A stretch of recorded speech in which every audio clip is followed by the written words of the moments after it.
तो पाकिस्तान बावजूद उसके इतना भुगतान करने के बाद भी अपनी नापाक हरकतों से बाज नहीं आ रहा। पाकिस्तान ने भारत के सैन्य ठिकानों पर मिसाइल और ड्रोन से अटैक करने की हिमाकत की, लेकिन भारत ने उसके सभी हमलों को नाकाम कर दिया।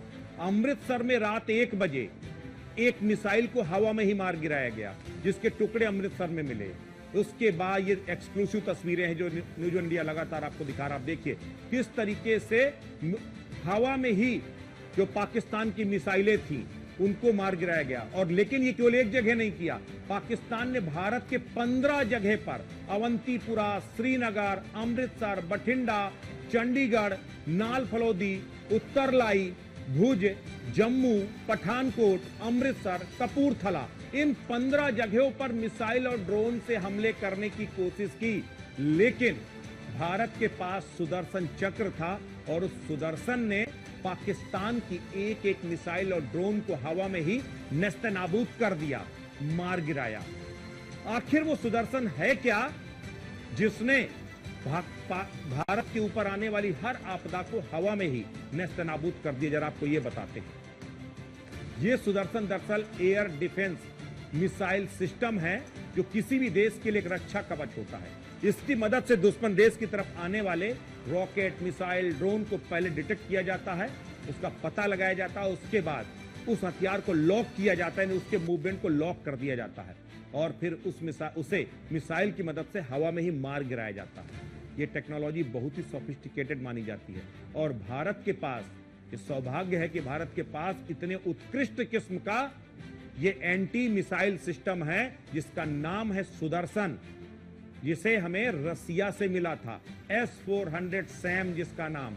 ये एक ऐसा एयर डिफेंस मिसाइल सिस्टम है जो लंबी दूरी की surface to air missile type का पूरा सिस्टम है। S-400 विभिन्न हवाई खतरों को नष्ट कर सकता है। लड़ाकू विमान F-16, F-35 जो पाकिस्तान के पास हैं, जिसको लेकर इतराता है, उसको नष्ट करने की क्षमता इस S-400 के पास है। इसके साथ जो स्टील्थ विमान हैं, क्रूज मिसाइलें हैं जैसे टॉम हॉक जैसी मिसाइलें, बैलिस्टिक मिसाइलें, ड्रोन, यूएवी कैटेगरी के AWACS यानी airborne warning and control system के जो विमान हैं, इलेक्ट्रॉनिक युद्धक विमानों को भी नष्ट करने की क्षमता इस S-400 के पास है। एक साथ 36 निशानों को ट्रैक करके उनको नष्ट करने की क्षमता इस S-400 के पास है। तो ये हिंदुस्तान की ताकत है। अब एक और बड़ी खबर, इस वक्त एक बड़ी खबर आ रही है वॉर रूम से, एक बड़ी ब्रेकिंग।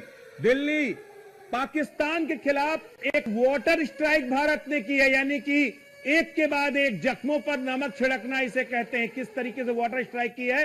अब भारत ने बगलियार डैम के कई गेट खोल दिए हैं। भारत ने बगलियार और सलाल बांध के गेट खोल दिए हैं, वो भी पाकिस्तान को बिना जानकारी दिए। ये जो तस्वीर है ये दिखा रही है किस तरीके से जख्मों पर नमक छिड़का जा रहा है।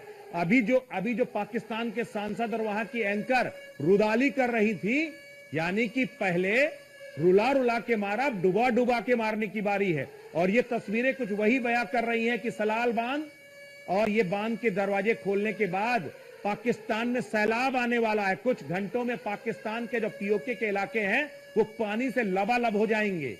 तो ये अपने आप में एक और जख्म भारत ने दे दिया है पाकिस्तान को।